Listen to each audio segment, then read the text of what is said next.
నమస్తే జీవనరేఖ కార్యక్రమానికి స్వాగతం. తెలుగు రాష్ట్రాల్లో ఎంతో మంది రోగులకు ఆయుర్వేదంలో అత్యుత్తమ చికిత్సను అందిస్తోంది కపిల్ ఆయుర్వేద చికిత్సాలయం. ఆయుర్వేద హాస్పిటల్స్ లో కపిల్ ఆయుర్వేద మాత్రమే 50కు పైగా పడకలతో గత 5 సంవత్సరాలుగా ఇన్పేషెంట్స్ కు అంకిత భావంతో సేవ చేస్తూ సుమారు 7,000కు పైగా అన్ని రకాల వ్యాధులకు సాంప్రదాయ కేరళ పంచకర్మ చికిత్స అందిస్తూ అందరి మన్ననలను పొందుతోంది. సాంప్రదాయ ఆయుర్వేదిక పద్ధతుల్లో అనుభవజ్ఞులైన డాక్టర్ల పర్యవేక్షణలో రోగి వ్యాధులను తెలుసుకుని వాటిని శాశ్వతంగా నివారించేందుకు నిరంతరం కృషి చేస్తుంది కపిల్ ఆయుర్వేద చికిత్సాలయం. వ్యాధులను బట్టి కాకుండా పేషెంట్ శరీర తత్వాన్ని బట్టి ట్రీట్మెంట్ ఇవ్వడంలో ప్రత్యేక స్థానంలో నిలిచింది కపిల్ ఆయుర్వేద. ఇవాల్టి మన కార్యక్రమంలో పక్షవాతం, ఫేషియల్ పెరాలసిస్ కు సంబంధించిన సమస్యలతో బాధపడుతున్న రోగులకు సలహాలు ఇచ్చేందుకు కపిల్ ఆయుర్వేద చికిత్సాలయం నుంచి పంచకర్మ స్పెషలిస్ట్ డాక్టర్ టిఎన్ స్వామి ఎండి గారు స్టూడియోలో సిద్ధంగా ఉన్నారు. మీ సందేహాలను తీర్చుకునేందుకు స్క్రీన్ పైన స్క్రోల్ అవుతున్న నెంబర్లకు ఫోన్ చేసి మీ డౌట్స్ను నివృత్తి చేసుకోవచ్చు. డాక్టర్ గారు నమస్తే అండి. నమస్కారం డాక్టర్ గారు, చూస్తున్నాం ఈ మధ్యకాలంలో పక్షవాతం అనేది ఎక్కువగా వస్తూ ఉంటుంది. పక్షవాతానికి ఆయుర్వేదం ద్వారానే త్వరితగతిన ఉపశమనం లభిస్తుందని కూడా చెప్తున్నారు.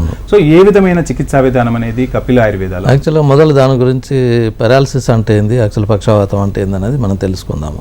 పెరాలసిస్ అంటే ప్లీజియా అంటే మనకు అది హెమిప్లీజియా కావచ్చు, పారాప్లీజియా కావచ్చు, మోనోప్లీజియా కావచ్చు. అంటే శరీరంలో ఒక భాగం పనిచేయకపోవడం. దానికి ఎందుకు డిజబిలిటీ ఎందుకు వస్తుంది అని అంటే మనకు నర్వస్ సిస్టంలో మనకు డ్యామేజ్ కావడం వల్ల మనకి ఒక శరీరంలో ఒక పార్ట్ పనిచేయకుండా పోతుంది. సో అది ఏకాంగవాతం అని ఆయుర్వేదిక్లో పక్షాఘాతం అని కూడా చెప్పారు, పక్షఘాతము పక్షవధ అని కూడా చెప్పారు, పక్షవాతం అని జనరల్గా వాడుకలో ఉంది. పక్షఘాతం అని అంటే పక్ష అంటే half of the body and అఘాత అని అంటేనేమో మనకు పెరాలసిస్ అంటే మనకు శరీరంలో సగభాగము పని చేయకుండా పోవడము. సో దీనికి రావడానికి దీన్ని స్ట్రోక్ కూడా అంటారు. చాలామంది వాడుక భాషలో కూడా స్ట్రోక్ వచ్చింది అందుకని ఇక పక్షవాతం అది పని చేయకుండా. అందుకే ఆయుర్వేదిక్లో ముఖ్యంగా దీనికి చాలా వాత వ్యాధులు 80 రకాలు చెప్పారు. అందులో పక్షవాతానికి చాలా ప్రాముఖ్యత ఉంది. ఆయుర్వేదిక్లో ఇప్పటికి కూడా ఒక రకంగా అల్టిమేట్ సిస్టమ్ ఇది ఆయుర్వేద ట్రీట్మెంట్ కొరకి. చాలామంది రోగులు కూడా మనకి కాకపోతే కొంచెం క్రానిక్ అయినా వచ్చింది దానికంటే కొంచెం తొందరగా వచ్చేది ఉంటే మేము కూడా తొందరగా నయం చేసి పంపిస్తాము. దీనికి ఆయుర్వేదిక్లో మంచి చికిత్సలు ఉన్నవి. అయితే ఈ స్ట్రోక్ రావడానికి కూడా ఏంటంటే కారణాలు చాలా ఉన్నవి. అంటే ముఖ్యంగా టైప్స్ అంటే మనం 2 విధాలుగా చెప్పుకోవచ్చు. ఒకటి ఇస్కిమిక్ స్ట్రోక్ అని, అంటే మనకి బ్రెయిన్కు రక్తం సరిగా అందకపోవడం. సో మనకు కొద్దిగా ఒక మినిట్స్ ఆఫ్ దీంట్లోనే మనకు బ్రెయిన్ సెల్స్ అని డెత్ అయిపోతాయి. అది ఎందుకు అనంటే ఇన్ఫెక్షన్ అంటే మనకి ఏదన్నా అడ్డుపడుతుంది, రక్తనాళాలు ఏదైతే బ్రెయిన్కి సప్లై చేస్తున్నదో దాంట్లో అడ్డుపడడం మూలంగా మనకు సప్లై ఆగిపోవడం మూలంగా ఒక సైడ్కు పని చేయకుండా పోతుంది.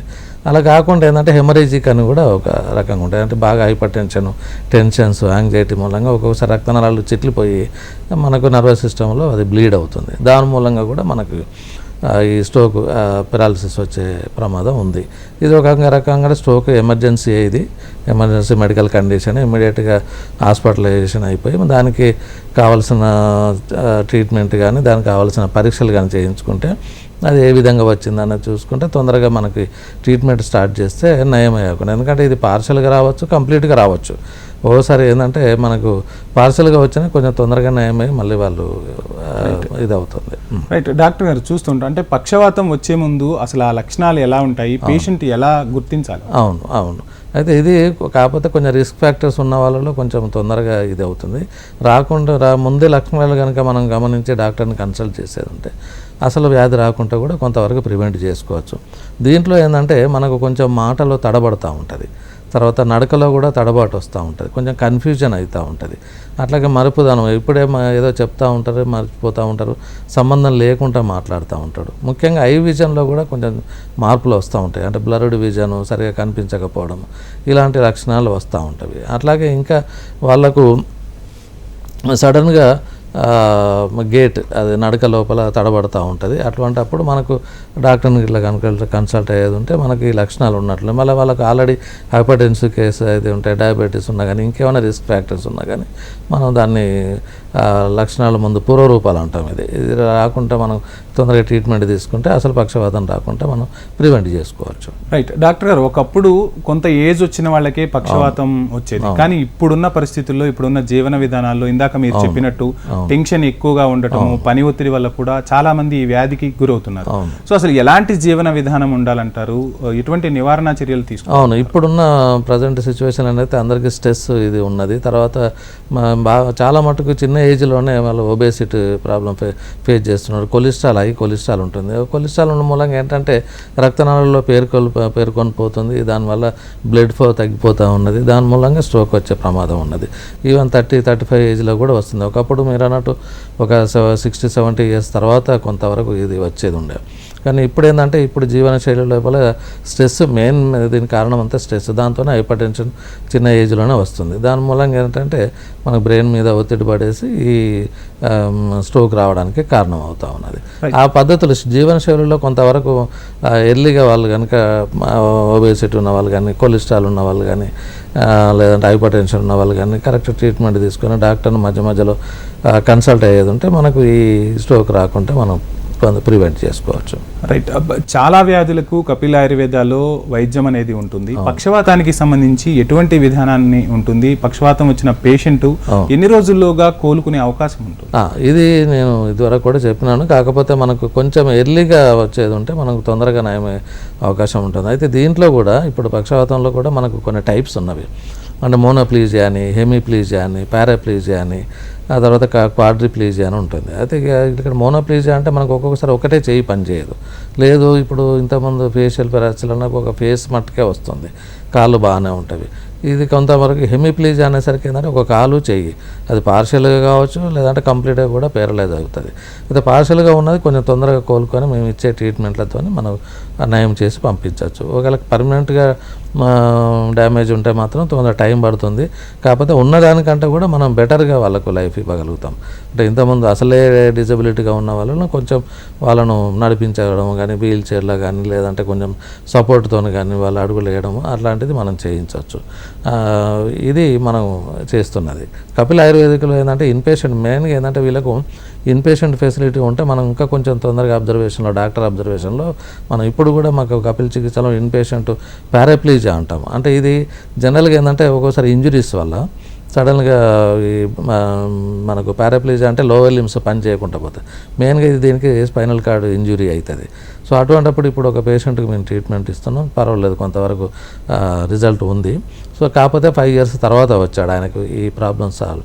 ఇదే క్వాడ్రిప్లీజియా అంటే మనకి ఇలాంటివి వస్తుంది. ఇంకా రకరకాలుగా కారణాలు ఉంటాయి. మల్టిపుల్ స్క్లెరోసిస్లో కూడా మనకు పని చేయకుండా పోతుంది కాళ్ళు చేతులు. అది కూడా ఏంటంటే అది ఆటో ఇమ్యూన్ డిసీజ్ లాగా ఉండి మనకు స్పైనల్ కార్డులో బ్రెయిన్ అండ్ స్పైనల్ కార్డు షీత్లో నర్వ్ డ్యామేజ్ మూలంగా మనకు ఈ మల్టిపుల్ స్క్లెరోసిస్ అనే వ్యాధి కూడా వస్తుంది. దీని మూలంగా కూడా కొంతవరకు సఫర్ అవుతూ ఉంటారు.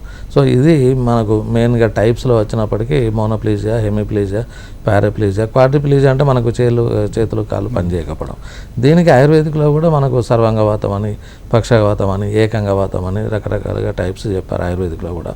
ఆయుర్వేదిక్లో కూడా మనకు ఏవైతే కారణాలు ఏంటంటే ఇప్పుడు మనకు దీంట్లో చెప్పుకున్నట్టు కారణాలు ఏంటంటే మనకు stress, tensions and spinal cord injuries, brain injuries, ఇవి మూలంగా మనకు రావడానికి ఉంటుంది. ఆయుర్వేదిక్లో ఏంటంటే మనకు వాతం అనేది మెయిన్గా మనకు కంట్రోలింగ్ నర్వస్ సిస్టమ్ అంతా ఈజ్ మెయింటైన్ బై వాత దోష. అది దృష్టి చెందినప్పుడు, విషియేట్ అయినప్పుడు మనకు ఈ పక్షవాతం వచ్చే అవకాశాలు ఉంటాయి. దాని రాకుండా మనకు చాలా మనం ప్రివెంటివ్గా కూడా చేసుకోవచ్చు. వాతాన్ని ఇంక్రీజ్ చేసే ఆహార విహారాలు అనేది తీసుకోకూడదు అనేది. సో అట్లాంటి మనం కనుక ప్రివెంట్ చేసుకుంటే మనకు రాకుండా ఉంటుంది. డాక్టర్ గారు, ఇందాక మీరు చెప్పినట్టు ఫేషియల్ పెరాలసిస్ అంటే ఏంటి, అసలు ఈ ఫేషియల్ పెరాలసిస్ ఎవరికి వస్తుంది, వచ్చిన తర్వాత పేషెంట్ కోలుకోవడానికి అసలు అవకాశం ఉంటుందా? ఉంటుంది. ఫేషియల్ పెరాలసిస్ కొంతవరకు టెంపరీ అని చెప్పుకోవచ్చు. ఎందుకంటే ఇది కొంతమంది ఇది సేమ్ ఈ మామూలుగా పక్షవాతం వచ్చిన కారణాలే దీంట్లో కూడా ఉంటవి. కానీ ఓన్లీ ఫేస్ మట్టుకే ఎక్స్పోజ్ అవుతుంది. దీనికి కొంచెం సడన్గా కోల్డ్ వెదర్ ఎక్స్పోజ్ కావడం మూలంగా కానీ, ప్రొటెక్ట్ చేసుకోకపోవడంగా, చాలామంది ఏసీలో ఉండి తర్వాత సడన్గా మళ్ళీ ఎండ వేడిమికి పోవడం మూలంగా కానీ, ఇవి కొంచెం నర్వ్ డ్యామేజ్, మెయిన్గా ఫేషియల్ నర్వ్ డ్యామేజ్ మూలంగా ఈ ఒక సైడ్ సరిగ్గా మనకు ఫేస్ కండరాలు పనిచేయకపోవడం వల్ల మనకు సరిగ్గా మాట రాదు. దీనికి మనకు ఆయుర్వేదిక్లో మంచి ట్రీట్మెంట్ ఉన్నది. ఎందుకంటే ఒక సైడు ఐబాల్ కూడా కంట్రోల్ కాదు, వాళ్ళు సరిగ్గా తినలేరు, తాగలేరు, ఈవెన్ మాట్లాడలేరు, సరిగ్గా ప్రాపర్గా మాట్లాడలేరు, తడబడుతూ ఉంటుంది. దీనికి ఆయుర్వేదిక్లో మంచి స్పెషల్ ట్రీట్మెంట్స్ ఉన్నాయి. నిమ్ము అండస్వేద అని ఒకటి స్పెషల్ ట్రీట్మెంట్ ఉన్నది. దాని మూలంగా కూడా కొంత క్షీరధూమం అని మన క్షీరధూమం అని మనకు పొగ వేయడం అనేది, అది దాని మూలంగా ఏంటంటే మనకి మాట స్పష్టత వస్తుంది. ఈవెన్ మనకు ఈ పెరాలసిస్ కూడా తగ్గే అవకాశం ఉంటుంది. దాంట్లో వాళ్ళకు కొంచెం వచ్చే ముందు కూడా కొంత లక్షణాలు కనిపిస్తుంటాయి. సడన్గా మనకు హెడేక్ రావడము, తర్వాత ఒక సైడ్ నర్వ్స్ అన్నీ లాగినట్టు కావడము, ఫేస్ కూడా బాగా పెయిన్, ఒక సైడ్ అంతా కూడా డ్రాగింగ్ పెయిన్ లాగా ఉండడము, నమ్నెస్ ఉండడము, ఇవన్నీ కొంచెం వీక్నెస్ కనిపిస్తూ ఉంటుంది. సో మజిల్ వీక్నెస్ మూలంగా మనకి ఫేషియల్ పెరాలసిస్ వచ్చేది అనేది ఒక సూచనలు అవి. సో దాని మూలంగా మనం వచ్చినప్పుడు కూడా మనం కొంచెం ప్రికాషన్స్ అవి తీసుకొని ఈ ట్రీట్మెంట్ కనుక తీసుకుంటే ఇంటర్నల్గా ప్లస్ బోత్ ఎక్స్టర్నల్ ట్రీట్మెంట్స్ మేము రెండు కూడా చేస్తూ ఉంటాం. ఈవెన్ మనకు ఈ ఫేషియల్ పెరాలసిస్లో ఏంటంటే మనకు శిరోవస్తి కానీ శిరోధార కానీ ఇది చేయడం మూలంగా అంటే బ్రెయిన్లో ఏవైతే మనకు డెడ్ అయిన సెల్స్ కానీ ఇవన్నీ కూడా కొంచెం యాక్టివేట్ అవుతాయి, నర్వ్స్ కూడా యాక్టివేట్ అవుతాయి, తొందరగా కోలుకునే అవకాశం ఉంటుంది. రైట్ డాక్టర్ గారు, మీరు చెప్పినట్టు ఇందాక లక్షణాలు చెప్పారు. ఆ లక్షణాలు వచ్చినప్పుడు అసలు పేషెంట్ ఏ విధమైన టెస్టులు చేయించుకోవాలి, ఆ టెస్టులకు కపిల్ ఆయుర్వేదాలు ఏ విధంగా? కపిల్ ఆయుర్వేదిక్లో మాకు కన్సల్టేషన్కి వచ్చినప్పుడు వీలైతే చాలా మటుకు పెరాలసిస్లు ఏంటంటే ఫస్ట్ అలోపతిక్ వాళ్ళని కన్సల్ట్ అయ్యి అన్ని దాదాపు ఇన్వెస్టిగేషన్స్ అన్నీ చేయించుకొని మా దగ్గరకు వస్తూ ఉంటారు. యూజువల్గా ఒకవేళ పాత వైపు చాలా రోజుల క్రితం చేయించుకుంటే మళ్ళీ కూడా మేము, కాకపోతే దీంట్లో రొటీన్ ఎగ్జామినేషన్స్ ఒకవేళ హైపర్టెన్స్ వాళ్ళు ఉన్నారు, వాళ్ళకు టెస్టులు మామూలుగా కార్డియాక్ ప్రొఫైల్ చేయిస్తూ ఉంటాము. డయాబెటీస్ ఉన్న వాళ్ళు ఉన్నారు, వాళ్ళకు మామూలుగా బ్లడ్ షుగర్ లెవెల్స్ ఎంత ఉన్నాయో తీసుకోమని చెప్తూ ఉంటాము. అలాగే మెయిన్గా ఏంటంటే బ్రెయిన్కి రిలేటెడ్ కాబట్టి సిటీ స్కాన్ బ్రెయిన్ కానీ ఆయన ఎంఆర్ఐ బ్రెయిన్ వల్ల మనకు ఏమైనా క్లాట్స్ ఏమైనా ఉన్నాయా, లేదంటే ఏమైనా బ్లీడింగ్ ఏమైనా అయిందా బ్రెయిన్లో, అది దాని మనకు స్పష్టత తెలుస్తుంది. ఆ పరీక్షలు చేయించుకుంటే సరిపోతుంది. రైట్ డాక్టర్ గారు, అసలు ఏ పంచకర్మలు చేయించుకోవాలి, ఎప్పటిలోగా ఆ రోగికి కొంత తేడా అనేది కనిపిస్తుంది? కొంచెం ఎర్లీగా వచ్చేది ఉంటే దాదాపు మాకు ఒక నెల రోజుల లోపల మనకి చాలా మటుకు ఇంప్రూవ్మెంట్ కనిపిస్తూ ఉంటుంది. సో మనకు ఆయుర్వేదికలు ఏంటంటే దీనికి శమన చికిత్స, శోధన చికిత్స అని రెండు రకాలుగా ఉంటుంది. శమన చికిత్స అంటే ఏంటంటే ఇంటర్నల్ మెడిసిన్స్ యూజ్ చేయడం, అదే శోధన చికిత్స అంటేనేమో మనకి ఈ పంచకర్మలు యూజ్ చేయడం. ఈ పంచకర్మలు చాలామంది అంటూ ఉంటారు. ఇప్పుడు దాదాపు ఏ పేషెంట్ కానీ ఆ పక్షవాతం వచ్చిన వాళ్ళు ఫస్ట్ ఆయుర్వేదిక్ డాక్టర్నే కన్సల్ట్ అవుతూ ఉంటారు. ఎందుకంటే వాళ్ళకు ఇంటర్నల్ మెడిసిన్స్ చాలా పక్క రాష్ట్రాలలో కూడా కొంతమంది మేము స్పెషలిస్టులం అని చెప్పేసి పంచకర్మకి ట్రీట్మెంట్ ఇస్తుంటారు. కానీ కాకపోతే కపిల్ ఆయుర్వేదిక్లు ఏంటంటే మనకు ఇంటర్నల్ ఇన్పేషెంట్ ఫెసిలిటీ ఉంది కాబట్టి మేము ఇంటర్నల్ ఈ శోధన చికిత్స అన్ని చేసేటప్పుడు మేము అడ్మిట్ చేసుకొని చేయడం మూలంగా వాళ్ళకు తొందరగా నయమయ్యే అవకాశం ఉంటుంది. డాక్టర్ పర్యవేక్షణ ఉంటే మేము డైట్ షెడ్యూల్ కూడా, ఎందుకంటే ఈ పక్షాఘాతంలో డైట్ కూడా మేము కొంచెం స్ట్రిక్ట్గానే చెప్తూ ఉంటాము. అది ఫాలో కనుక అయ్యేది ఉంటే తగ్గిపోతుంది. ముఖ్యంగా స్నేహస్వేదాలు అనేది వాతాన్ని అనులోమనం అంటే తగ్గిస్తూ ఉంటుంది. అంటే ఆయిల్ అప్లికేషను అండ్ ఫర్మెంటేషన్. దీంట్లో కూడా చాలా రకాలు ఉన్నవి. ఆయిల్ అప్లికేషన్లో కూడా రకరకాలుగా ఉంటుంది. అది ముద్ద తైలం అని అంటే మనకు పక్షాఘాతం రాగానే హెడ్కి సంబంధించింది కాబట్టి శిరోవస్తి అని శిరోధార అని చేస్తాం. దాని శిరోవస్తి మూలంగా ఏంటంటే ఈ క్లాట్స్ అట్లాంటివి ఏమైనా ఉన్నా కానీ డిజాల్వ్ అవుతుంది. శిరోధార మూలంగా కూడా కొంచెం స్ట్రెస్ రిలీవ్ అవుతుంది, రీజ్యూమినేట్ అవుతుంది బ్రెయిన్ సెల్స్ కూడా. ఆ తర్వాత ఫర్మెంటేషన్ ముఖ్యంగా ఏంటంటే దీనిలో శాలిశాస్త్రిక పిండస్వేదం అని ఒకటి స్పెషల్ ట్రీట్మెంట్ చేస్తూ ఉంటాం. సో దీని మూలంగా ఏంటంటే యూజువల్గా మనకు పెరాలసిస్లో ఒక సైడ్ పని చేయకుండా పోతుంది, అట్లాగే మజిల్స్ టోన్సిటీ స్ట్రెంత్ ఉండదు. సో ఈ ట్రీట్మెంట్ గల అంటే దాన్ని నవరకిడి అంటాము. ఆ ట్రీట్మెంట్ వల్ల ఏంటంటే మనకు సర్క్యులేషన్ ఇంప్రూవ్ అవుతుంది, మజిల్ స్ట్రెంత్ కూడా పెరుగుతుంది. సో దట్ ఏంటంటే ఈ can move the hand easily. So అది ఒక ఫర్మెంటేషన్లో ఒకటి. ఆ తర్వాత ఇంకా సర్వాంగ ధార అని ఒకటి చేస్తాము. ఆ తర్వాత మన పాత్రపోటలి మామూలుగా ఇవి రొటీన్గా చేస్తూ ఉంటాం. ఆ తర్వాత ఇంకా మెయిన్గా దీనికి ఏంటంటే వాత శమనంగా ఉండాలి కాబట్టి వస్తికర్మ అనేది అంటే మెడికేటెడ్ ఎనిమా. చాలామందికి తెలియదు, ఎనిమా అనుకుంటారు కానీ అది మెడికేటెడ్ ఎనిమాలో చాలా మెడిసిన్స్, అది కూడా వ్యాధి తీవ్రతను బట్టి పేషెంట్ని బట్టి అది ఏ దోషం ఇది ఎక్కువ డామినేటివ్ ఉన్నదాన్ని బట్టి మేము ఈ వస్తికర్మ కూడా చేస్తూ ఉంటాం. ఇది ఏంటంటే దీని మూలంగా ఏంటంటే డ్రగ్స్ స్పైనల్ కార్డ్ నుండి తొందరగా అబ్జర్వ్స్ అవుతుంది. అబ్జర్వ్ అయ్యిందంటే మనకు ఈ నర్వస్ సిస్టమ్ అంతా కూడా ఏవైతే నర్వ్స్ మనకు పేరలైజ్ అయిన వాటికి సప్లై చేస్తుందో అవి యాక్టివేట్ అవుతుంది. సో దాని మూలంగా ఏంటంటే పేషెంట్ తొందరగా కోలుకునే అవకాశం ఉంటుంది. అది మా దగ్గర రొటీన్గా మేము చేస్తూ ఉంటాం. ముఖ్యంగా కపిల్ ఆయుర్వేదిక్లో ఏంటంటే మనకి ఇన్ పేషెంట్ దీనికి కొరకు కేరళకి వెళ్ళి కూడా చేయించుకుంటూ ఉంటాయి ట్రీట్మెంట్స్. సో ఇది మనకి ఇక్కడ ఇన్ పేషెంట్ ఫెసిలిటీ ఉన్నది కాబట్టి దగ్గర ఉన్న వాళ్ళు చంపాపేట అయినా కూకట్పల్లి అయినా కానీ వరంగల్ అయినా కానీ వాళ్ళు అవైల్ చేసుకోవచ్చు. దీనికి కరెక్ట్ ట్రీట్మెంట్ తీసుకుంటే ఒక 1 month తొందరగా మనకు ఎర్లీగా అప్రోచ్ అయ్యేది ఉంటే మనం 1 month 1.5 monthలో క్యూర్ చేయొచ్చు. ఎందుకంటే ఇది ఒకే రోజులో పోతుందని ఎవరు ఇది చెప్పినా కానీ అదంతా అబద్ధమే. కంప్లీట్గా దానికి ప్రొసీజర్ ప్రోటోకాల్ ప్రకారంగా ట్రీట్మెంట్ తీసుకోవాలి. ఇంటర్నల్ మెడిసిన్స్ కూడా ముఖ్యంగా ఇంటర్నల్ మెడిసిన్స్ ఏంటంటే మేము గోల్డ్ మెడిసిన్స్ ఎక్కువ వాడతాం, స్వర్ణయుక్తమైనవి. దాని మూలంగా ఏంటంటే తొందరగా వాడు పేషెంట్ నయం కావడానికి ఉంటుంది. అలాగే చాలా రకాలమైన కషాయాలు కూడా ఇంటర్నల్గా ఇస్తూ ఉంటాము. తర్వాత గురుతాలు ఇస్తూ ఉంటాము, తైలాలు ఇస్తూ ఉంటాం. దీని మూలంగా ఏంటంటే శరీరంలో ఉన్నాయి నర్వ్స్ పారలైజ్ అయినవి కూడా యాక్టివేట్ అయ్యి పేషెంట్కు నయమయ్యే అవకాశం ఉంటుంది. రైట్ డాక్టర్ గారు, మీరు చెప్పినట్టు ట్రీట్మెంట్తో పాటు పెరాలసిస్ వచ్చిన రోగికి ఆత్మస్థైర్యం కూడా చాలా ఇంపార్టెంట్. ఈ నేపథ్యంలో కపిల్ ఆయుర్వేదాలో ఆత్మస్థైర్యాన్ని పెంపొందించేందుకు ఏం చెప్తారు? మేము దానికి చాలా మటుకు మా దగ్గర నయమైపోయిన పేషెంట్ యొక్క ఫీడ్బ్యాక్ తీసుకుంటాము. వాళ్ళతో మేము డైరెక్ట్గా మేము వీడియో కాల్ చేసినవి కూడా మేము చేసుకుంటే వాళ్ళకి వచ్చిన వాళ్ళకు కూడా చూపిస్తాము, వినిపిస్తాము. అట్లాగే మీకు మెయిన్గా ఏంటంటే ఈ పెరాలసిస్లో మీరు అన్నట్టు అక్కడ ఇచ్చిన ఇంటి దగ్గర కూడా చాలా మటుకు దైన్య స్థితిలో ఉంటారు. ఇది ఆయుర్వేదిక్లో చెప్పారు ఇప్పుడు. అంటే డిప్రెషన్లోకి లోన్ అవుతూ ఉంటాడు. ఎందుకంటే నిన్నటి వరకు కూడా మంచిగా పని చేసుకున్నవాడు సడన్గా వాడు డిజబిలిటీ అయిపోయేసరికి ఒక రకమైన డిప్రెషన్ వస్తుంది. అంటే అన్నిటికీ నేను ఒకరి మీద డిపెండ్ కావాల్సి వస్తుంది. సో అందుకనే మోరల్ సపోర్ట్ ఫ్యామిలీ మెంబర్స్ నుండి ఉండాలి. ఎట్ ది సేమ్ టైం ధైర్యం అనేది డాక్టర్ దగ్గర నుండి కూడా ఆయనకు రావాలి. మనకి కాలర్ ఉన్నారండి, శివరామ్ గారు హైదరాబాద్ నుంచి. శివరామ్ గారు నమస్కారం అండి. నమస్కారం అండి. చెప్పండి. నాకు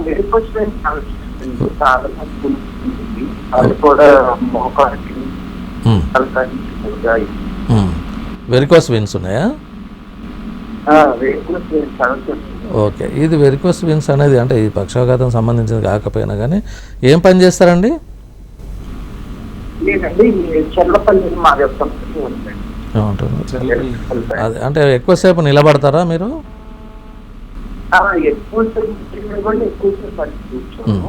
ఇది యూజువల్గా ఏంటంటే లాంగ్ స్టాండింగ్ నిలబడడం మూలంగా ఈ వీనస్ రిటర్న్ సరిగా ఉండకుండా ఏంటంటే వెయిన్స్ ఉబ్బిపోతూ ఉంటాయి కాళ్ళల్లో. ఇది దీన్ని వెరికోస్ వీల్స్ అంటారు. దీని మూలంగా ఏంటంటే రాను కొంతవరకు ఈ బ్లడ్ సప్లై సరిగా కాకుండా కింద వెరికోస్ అల్సర్స్ అని ఫామ్ అవుతుంది కాళ్ళల్లో. సో దాని మూలంగా ఏంటంటే అది ఒకవేళ డయాబెటీస్ అట్లా ఉన్నా కానీ తొందరగా నయం కాదు. అట్లాగే స్కిన్ కూడా బ్లాక్ అవుతూ ఉంటుంది. ఎందుకంటే సరిగా సర్క్యులేషన్ సో లేకపోతే అది కాళ్ళు వాపులు వస్తూ ఉంటాయి, అల్సర్స్ అవుతూ ఉంటాయి, డిస్కలరేషన్ స్కిన్ బ్లాక్ అవుతూ ఉంటుంది. సో దానికి వాళ్ళు మామూలుగా వృత్తిరీత్యా ఒకవేళ ఉండేది ఉంటే దానికి కొంత ప్రికాషన్ తీసుకుంటూ ఉండాలి. ముఖ్యంగా ఎక్కువ నిలబడి కానిస్టేబుల్ ఇట్లాంటి డ్యూటీలు ఉన్న వాళ్ళు కానీ చాలాసేపు కంటిన్యూగా నిలబడే వాళ్ళకి కానీ ఒబేస్ ఉన్న వాళ్ళలో కానీ ఇది వచ్చే అవకాశాలు ఉంటాయి. దీనికి మనం ఆయుర్వేదిక్లో కూడా మంచి ట్రీట్మెంట్ ఒకవేళ ఒబేసిటీ అది ఉండేటంటే మనకు ఉద్వర్తనం అటువంటి ప్రక్రియలు చేసినట్లు ఉంటుంది. స్నేహస్వేదాలతో కూడా మనకు ఈ ఇంటర్నల్ ట్రీట్మెంట్తో కూడా మనకి వెరికోస్ వెయిన్ తగ్గి. డాక్టర్ గారు మీరు చెప్పినట్టు ఇప్పుడు వెరికోస్ వెయిన్స్ ఏదైనా సరే నరాలకు సంబంధించిన వ్యాధులు ఉంటాయి. ఈ నరాలకి అంటే ఒక దగ్గర నుంచి ఇంకొక దగ్గరికి నరాలకు ఒత్తిడి పెరగటం వల్లే పెరాలసిస్ కు దారితీసే అవకాశాలు ఉంటాయా? నరాలకు సంబంధించి చాలా మంది బలహీనంగా ఉన్నాయి, నరాల బలహీనతతో బాధపడుతూ ఉంటారు. అటువంటి వారికి మీరు ఇచ్చే సలహా అంటే ఇది యాక్చువల్గా ఇప్పుడు మనకు పెరాలసిస్ అనగానే ఒక పార్ట్ ఇది పని చేయకుండా పోవడం కాకుండా మీరు అన్నట్టు వీక్నెస్తో కూడా కొంతమంది మా దగ్గరికి వస్తూ ఉంటారు. వీళ్ళకు మేము ఏంటంటే సరైన నరాల పటుత్వం కొరకు కానీ మామూలుగా వాళ్ళకు రెగ్యులర్గా మాకు విజిట్ చేసి పంచకర్మలు చేయించుకోవడం మూలంగా దానికి కావడానికి కారణం ఏంటి? నర్వ్స్ సరిగా పనిచేయకపోవడం, బ్లడ్ సప్లై లేకపోవడం, సర్క్యులేషన్ లేకపోవడం. ఇవి పంచకర్మల వల్ల మనం దాన్ని సాల్వ్ చేసుకుంటాం. రైట్ అండి. మరో కాలర్ ఉన్నారు, రమేష్ కుమార్ గారు విజయనగరం నుంచి. రమేష్ కుమార్ గారు నమస్కారం అండి. చెప్పండి అమ్మా. అంటే నేను నా పేరు రమేష్ కుమార్, నేను విజయనగరం నుంచి మాట్లాడుతున్నాను. చెప్పండి. నాకు మామూలుగా బీపీ ఉంది, బీపీ మామూలుగా కంట్రోల్డ్ గా ఉంటుంది. అయితే ఈ మధ్య ఒక 2 నెలలు బట్టి నాకు ఈ ఫేషియల్ పెరాలసిస్ మాట విన్నాను కొత్తగాను. అంటే ఫేషియల్ పెరాలసిస్ అనగానే నాకేంటో పెద్ద చికాకు అనిపించింది. అయితే ఇప్పుడు నాలో ఒక చిన్న మార్పు కనిపించింది. ఇది ఫేషియల్ పెరాలసిస్ వచ్చే లక్షణాలు ముందు కొంత కనిపిస్తున్నట్టున్నాయి ఆయనకు, అంతే అవునండి. కన్ఫ్యూజ్గా ఉన్నాడు. కాకపోతే అది ఒక సైడ్ మనకు సైడ్ పెయిన్ రావడం కానీ, హెడేక్ రావడం కానీ, మజిల్స్ కొంచెం వీక్నెస్ అనిపించడం కానీ, తర్వాత డ్రాగింగ్ పెయిన్, ఇవన్నీ ఫేస్లో కొంత వాళ్ళకు ముందు కొంచెం లక్షణాలు తెలుస్తూ ఉంటవి. ఈ కన్ను సరిగా మూసుకోక చిన్నగా అవ్వడం కానీ ఇలాంటివి ఉండడం మూలంగా మన డయాబెటీస్ కంట్రోల్, మన హైపర్ టెన్షన్ కంట్రోల్లో ఉంటుంది అంటున్నారు. బట్ అది రెగ్యులర్గా చెక్ చేయించుకోవాలి. ఒక రకంగా ముందు ఏమైనా ప్రికాషన్స్గా కొంత సిటీ బ్రెయిన్ తీసుకున్నా కానీ మనకి ఏమైనా క్లాట్స్ ఏమన్నా ఉన్నాయని తెలుస్తుంది.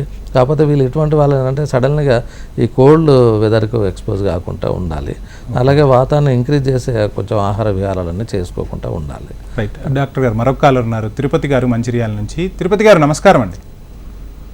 సార్ నమస్కారం సార్. చెప్పండి. సార్ డాక్టర్ గారు నమస్కారం అండి. చెప్పండి. సార్ మా నాన్నగారికి 2 years బ్యాక్ పెరాలసిస్ వచ్చిందండి. బ్రెయిన్ లో బ్లడ్ క్లాట్ అయింది. ఓకే. అయితే సేమ్ టైము స్పీరియాడ్ సైనస్ లో యాస్పర్జిల్లస్ ఫంగస్ అని వచ్చిందండి. అయితే ఆయనకు సంబంధించి యాంటీ ఫంగల్ యాస్పర్జిల్లస్ ఫంగస్ ఉంటే దానికి యాంటీ ఫంగల్ మెడిసిన్ వాడినాము. ఇప్పుడు నడుస్తున్నాడా అండి ఆయన? నడుస్తున్నాడు. అయితే మీరు ఎందుకు తీసుకురాలేదు ఆయుర్వేదం అంటే ఇట్లా అది వాడుతున్నాం కదా అని తీసుకురాలేదు. యాంటీ ఫంగల్ వాడినాము, అది మొత్తం వెళ్ళిపోయింది సైనస్ లో. ఒక్కసారి మీ రిపోర్ట్స్ అన్ని తీసుకొని మా సెంటర్కి వచ్చేది ఉంటే కొంచెం స్టడీ చేసి, మీరు మంచిర్యాల ఉన్నారు కాబట్టి మీరు రావచ్చు, ట్రైన్ ఫెసిలిటీస్ కూడా చాలా ఉన్నాయి కాబట్టి ఒక్కసారి కన్సల్ట్ అయితే వాళ్ళు వీలైతే అడ్మిట్ అయి తీసుకున్నట్టయితే paralysis fungal infection okay, anti fungal వాడడం వల్ల తగ్గిపోతుంది.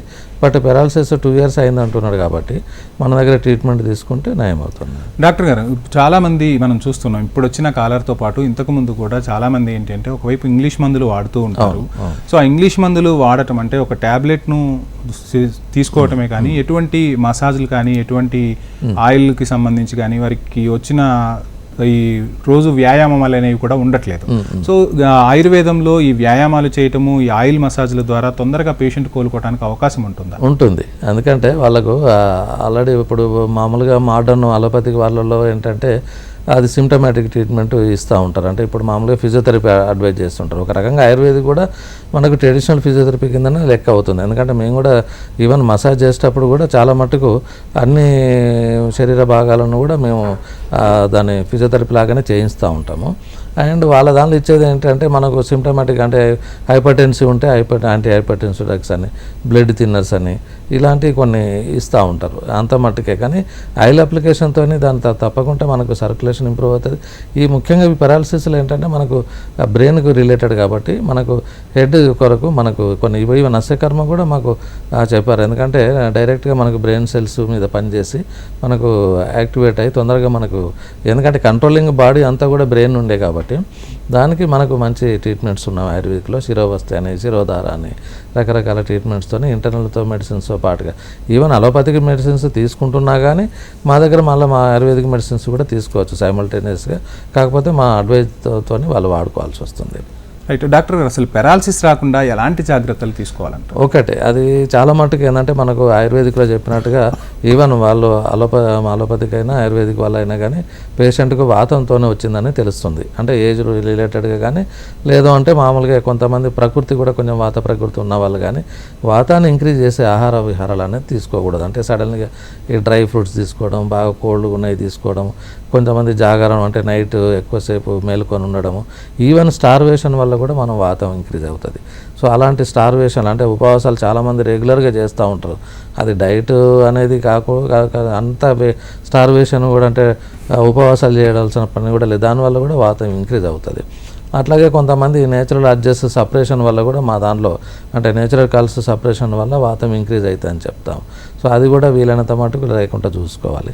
సో ఇక మోడర్న్ ప్రకారంగా అంటే సరే స్మోకింగ్, ఆల్కహాల్ ఇవన్నీ కొంచెం రిస్క్ ఫ్యాక్టర్స్, స్ట్రెస్, సో ఇవి లేకుంటే మనం కొంచెం జాగ్రత్తలు తీసుకున్నట్లయితే మనకు అది తర్వాత ఈ మనం రెగ్యులర్గా స్ట్రెస్ రిలీవ్డ్ యోగా కానీ మెడిటేషన్ కానీ ఇవి కూడా మనం తీసుకోవడం మూలంగా చేయడం మూలంగా కొంతవరకు మనం ఈ ప్రివెంట్ చేసుకోవచ్చు. రైట్ డాక్టర్ గారు, ఒకసారి పక్షవాతం వచ్చిన పేషెంట్ కోలుకున్న తర్వాత మరలా కొద్ది రోజులకు మరలా స్ట్రోక్ వచ్చే సందర్భాలు చూస్తూ ఉంటాం. సో ఆయుర్వేదంలో చికిత్స తీసుకున్న తర్వాత ఎటువంటి జీవన విధానాన్ని అనుసరించాల్సి ఉంటుంది, మరలా స్ట్రోక్ రాకుండా ఎలాంటి జాగ్రత్తలు తీసుకోవాలి? రెగ్యులర్ చెకప్ కావాలి. వాళ్ళు ఎవ్రీ 3 monthsకి రొటీన్ చెకప్కు మేము రెగ్యులర్గా మామూలుగా మేము ట్రీట్మెంట్ పంచకర్మలు చేసిన తర్వాత 3 months కొరకు మెడిసిన్స్ అడ్వైజ్ చేస్తూ ఉంటాము. అలాగే పోస్ట్ పంచకర్మ ట్రీట్మెంట్ కూడా వాళ్ళకి అడ్వైజ్ చేస్తూ ఉంటాం.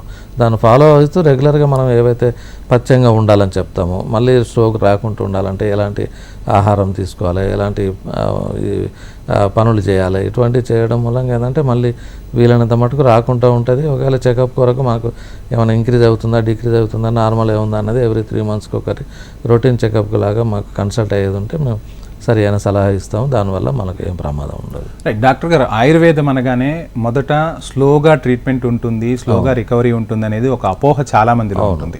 రెండో విషయం వచ్చేసరికి చాలా పథ్యాలు చేయాల్సి ఉంటుంది, ఇక జీవితాంతం కూడా కొన్ని వస్తువులను మనము తినకూడదు అన్న అపోహ చాలా మందిలో ఉంటుంది. ఇది అసలు నిజమేనా? అయితే ఇది యాక్చువల్గా ఈ ముఖ్యంగా స్లోగా పనిచేయడం అనేది కరెక్ట్ కాదు. ఎందుకంటే మా దగ్గరకు వచ్చేదే లేటుగా వస్తారు. సో మా దగ్గరికి రాగానే ఇప్పుడు సడన్గా వచ్చిన రోజే రమ్మని చెప్పట్లేదు. అట్లీస్ట్ ఒక 1 month 2 monthsలో కనుక మా దగ్గర అప్రోచ్ అయ్యేది ఉంటే చాలా మటుకు వాళ్ళు తొందరగా నయమై మేము పంపించేస్తాము. అదే ఒక 5 సంవత్సరాలు 10 సంవత్సరాలు అట్లా అయిందనుకోండి, అప్పుడు కూడా వస్తూ ఉంటారు. దానికి కొంచెం టైం పడుతుంది. కానీ ఉన్నదానికంటే మనం దీనివల్ల పంచకర్మలు కానీ ఆయుర్వేదిక్ ట్రీట్మెంట్స్ వల్ల ఏంటంటే better life and quality life మనం ఇవ్వగలుగుతాము. సో అట్లాగే కొన్ని పథ్యాలు చేయడం అనేది ఇప్పుడు మేమే కాదు, అలోపతి డాక్టర్లు కూడా మోడర్న్ డాక్టర్లు కూడా పథ్యం అనేది వాళ్ళు కూడా చెప్తా ఉన్నారు. కొన్ని వస్తువులు అంటే ఇప్పుడు రిస్క్ ఫ్యాక్టర్స్ ఎక్కువ ఉన్న వల్ల అవి అవాయిడ్ చేయాలని చెప్తూ ఉంటాము. కొంచెం స్ట్రెస్ తగ్గించుకోవాలని చెప్తూ ఉంటాం. స్మోకింగ్ డ్రింకింగ్ ఇలాంటి అలవాటు ఉంటే అది ఎట్లాగో ఎక్కువ పథ్యంగానే చేసుకోవాల్సి వస్తుంది. అలాగే ఫుడ్ విషయంలోనికి వచ్చేది అంటే మ్యాక్సిమం వెజిటేరియన్ ఫుడ్ తీసుకోవాలని, ఒక డయాబెటీస్ వాళ్ళు ఉంటే డయాబెటిక్ డైట్ తీసుకోవాలని. సో ఇవన్నీ కూడా మేము వచ్చినప్పుడు వాళ్ళకు డైట్ రిస్ట్రిక్షన్స్, డైట్ అంత కఠిన పథ్యంగా ఇది వదిలేయాల్సిన అంత ఇది అవసరం ఏం లేదు. కాదని వాతాన్ని ఇంక్రీజ్ చేసే డైట్ ఏదైతే ఉంటుందో అది మేము ప్రిస్క్రైబ్ చేస్తామో వాటిని కొంచెం అవాయిడ్ చేసుకుంటే సరిపోతుంది. రైట్ డాక్టర్ గారు, పక్షవాతానికి సంబంధించి మీ విలువైన సలహాలు సూచనలు ప్రేక్షకులకు అందించినందుకు ధన్యవాదాలు. ఇది ఇవాల్టి జీవన రేఖ. చూస్తూనే ఉండండి HM TV.